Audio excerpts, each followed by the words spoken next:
দিনটা দিন still now I am feeling bad myself যে বাংলার ইতিহাসের ঘৃণিত নারী ঘষ্টি বেগম ফিরে এসেছেন অরুণা বিশ্বাস হয়ে। এক সময়ের জনপ্রিয় এই নায়িকা স্বৈরাচার শেখ হাসিনাকে টিকিয়ে রাখতে এমন কুৎসিত ষড়যন্ত্রে লিপ্ত হবেন তা কেউ ভাবতে পারেননি।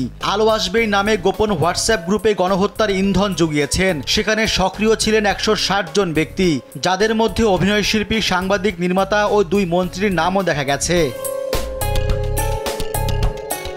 সত্য কখনো চাপা থাকে না। দেশের পট পরিবর্তনের পর সেই গোপন গ্রুপের স্ক্রিনশট ফাঁস হয়েছে। সেখানে সবার থেকে বেশি আগ্রাসী ভূমিকায় ছিলেন অরুণা বিশ্বাস। এক বার্তায় আন্দোলনকারীদের দমাতে গরম পানি ঢালার পরামর্শ দেন তিনি। তার এই নৃশংসতা প্রকাশ্যে আসার পর সাধারণ মানুষ চমকে উঠেছেন। সংস্কৃতি অঙ্গনের অনেকে বিস্মিত হয়েছেন। মাহিয়া মাহি তাকে অমানুষ বলে ভৎসনা করেছেন, যদিও তিনি তার মতো আওয়ামী লীগপন্থী। আরেক নায়িকা পরিমণি থু থু ধিক্কার দিয়েছেন, হিংস্র লোভী বলে কটাক্ষ করেছেন।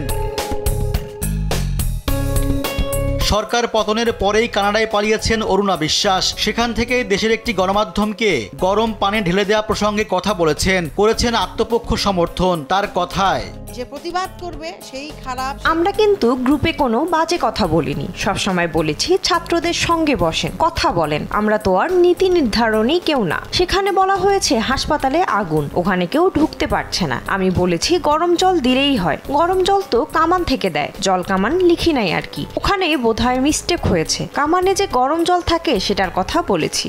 আমি জানি 10 দিন পর শোনা যাচ্ছিল বিটিভির ডিজি হওয়ার জন্য আওয়ামী লীগের তোষামোদি করতেন অরুণা বিশ্বাস। তাই হাসিনাকে ক্ষমতায় টিকিয়ে রাখতে সমমনাদের নিয়ে গোপন মিশনে নেমেছিলেন। তবে তিনি জানালেন ভিন্ন কথা।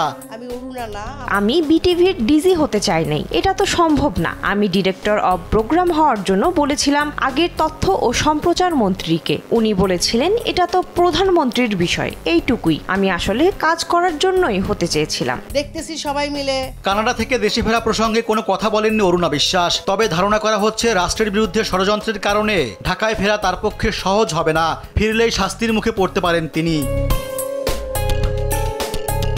রেজওয়ান সিদ্দিকী, দেশ টিভি।